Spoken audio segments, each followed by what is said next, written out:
Good morning, Idaho. 6:15 now on this Tuesday morning. Some moderate to heavy rainfall that is in the Magic Valley at this point. Twin Falls stretching all the way down to that Nevada border and reaching into Filer and Buell at this point as well. The Twin Falls Airport has picked up more than a half an inch of rain in just over a half an hour, and it is getting closer and closer to that 3/4 of an inch mark because the rain is still working in from the southeast and the east, and that will continue to be the case as we head through the next few hours. That's why the flash flood watch is still in effect for the Magic Valley stretching down to southern Twin Falls County, the western Magic Valley. It has been expired for the Treasure Valley, but continues for our mountain areas as well. While all of this precipitation is expected to stay mostly in southern Idaho and not work its way up into the west central mountains so much, there is still that potential for heavy rainfall to work through the Boise Mountains. That's an area of concern as we head into later today. And if those storms form over the Boise Mountains and they hold together, they could wrap into the Treasure Valley. So there's still a chance of seeing some of those storms here in the Boise area.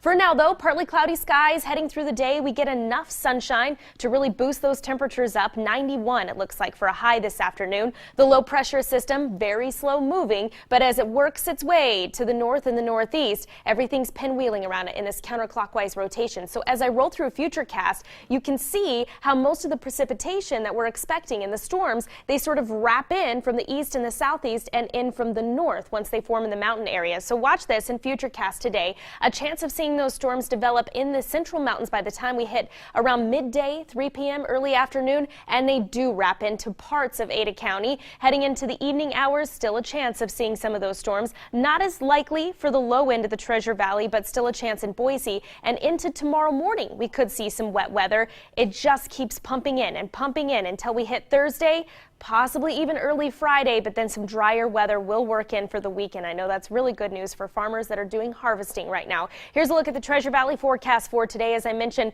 topping out in those low 90s, but it gets warmer the more north you get. 96 degrees for a high in Weiser, where more sunshine will stay around for the better part of the day. Down in the Magic Valley, cloud cover just expected all day long. Those showers will also keep those temperatures down, so 80 degrees for a high in Twin Falls, might even be pushing it today. Take it up into the mountains, mid-80s for the Long Valley, and as I mentioned, Boise County, the Boise Mountains, and even the foothills count on those showers and thunderstorms as we head into this afternoon and evening. And in the east central mountains, a good chance of those storms sticking around through today, tomorrow, and possibly even into Friday as well. Here's a look at my On Your Side extended forecast, and we take a look at those really nice temperatures for tomorrow. 83 for a high in Boise, but again, wet weather sticking around until more sunshine appears for the weekend, and by the beginning of next week, we're back into the mid-90s.